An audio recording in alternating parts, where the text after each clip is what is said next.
नमस्कार. मातृदिनाच्या सर्वांना माझ्याकडून हार्दिक शुभेच्छा.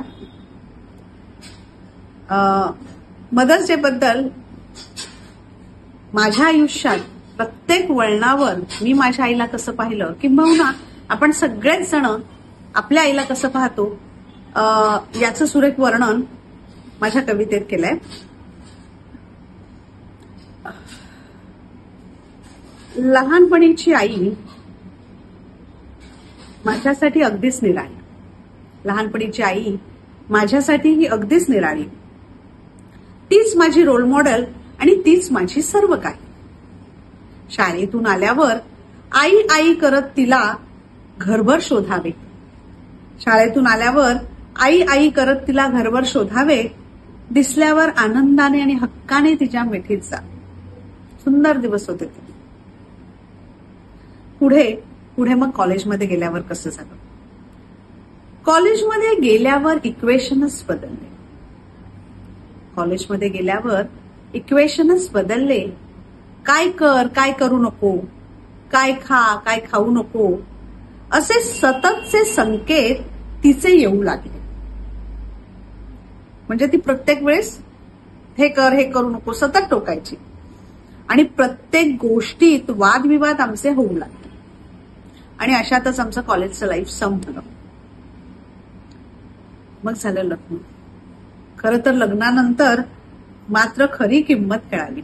आईची खरी किंमत मात्र मला लग्नानंतर कळाली. आज पण हीच भाजी आणि हेच वरण असं म्हणत किती छळले होते मी तिला.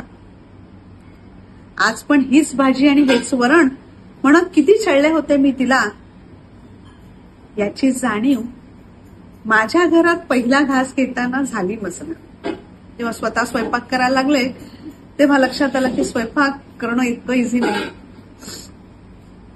स्वतःच्या आयुष्यातच इतकी गेले होते गुंतून.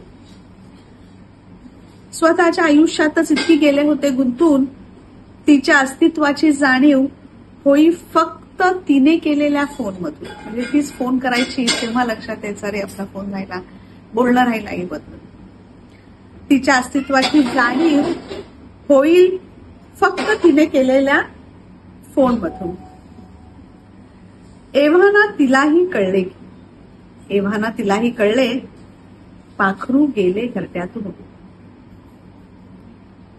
आता उतार वयात मात्र अल्झायमरची झाली ती शिकार. आता उतार वयात मात्र अल्झायमरची झाली ती शिकार. शून्यातले तिचे बघणे वेदना देते फार.